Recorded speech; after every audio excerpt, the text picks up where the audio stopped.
And how James Comey handled the whole Hillary Clinton email investigation in the final week of the campaign.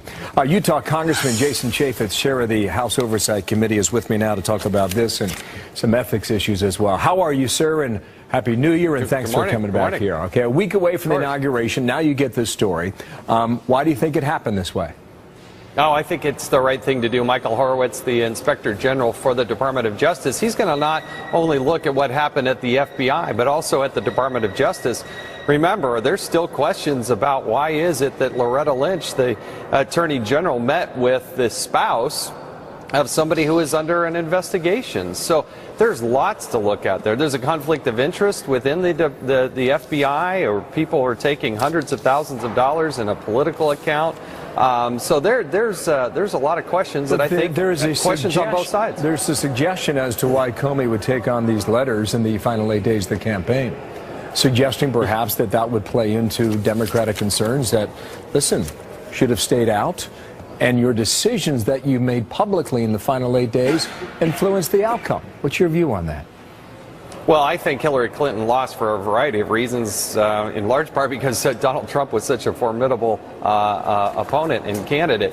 But it was a factor for a lot of people. And the reality is when Mr. Comey testified before our committee in July, and when he testified before the House Judiciary Committee, he made promises and assurances that if they did open this investigation and they were spending time, money, and resources, that they would let us know that. So he had a duty and an obligation to do that. Now, the Democrats are highly critical of that, but he did have a duty to do that. And if he hadn't done it, Republicans would have been yelling and screaming, hey, you had a duty and you made a promise under oath to tell us. Well, it is true that airport meeting in Arizona, once it went public, that dragged a lot of people into the story. Now the other story, and you want the head of the Office of Government Ethics to come and talk to you.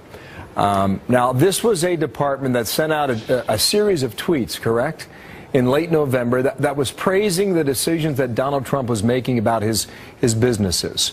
Now, why is this such a big deal from an agency that, frankly, we don't hear a lot about or from?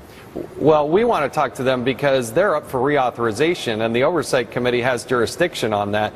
We have been trying to talk to him, invited to him to come in and just meet with us. He refuses to meet with Congress. So there is no other way to do it other than to kind of force him to come in by doing these transcribed interviews. I wish he would have just voluntarily came in. Before even any of this Trump involvement came up, we had invited him in. But if you go back into the campaign, he was also making some real statements, and his press person was making statements about Hillary Clinton and the foundation. They had not done an investigation yet. They were coming to conclusions. All I really ask, Bill, is I want the person who heads up the Office of Government Ethics to be ethical. And right now, I don't see that. I see him taking positions that he has not even looked at. He seems to be in the spin room from the Democratic side of the aisle. He's an Obama donor, and I have a lot of questions for him. You have the authority. Can you take away money, yes or no, from that part of government? Well, the Congress as a whole will fund a department and agency through the appropriations process, but I can't just yank money from them. It's a very small agency, less than 100 people.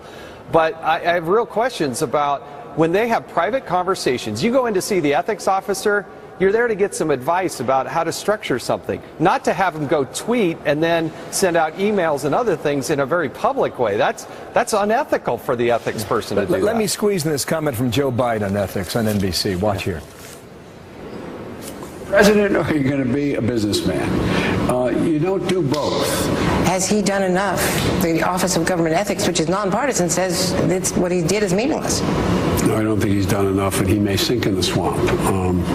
If you don't drain it, you sink in it. A quick comment on that from the Vice President in the incoming administration. Well, first of all, to say that it's nonpartisan, he is partisan. He's donated to the Obama administration, so there's that part of the question. The other thing is, if you go look at the financial disclosures, what Donald Trump is obligated to do is that which is encoded in law. This is Sharon reporting from Political Madness. Thank you for subscribing to our channel and giving us a thumbs up.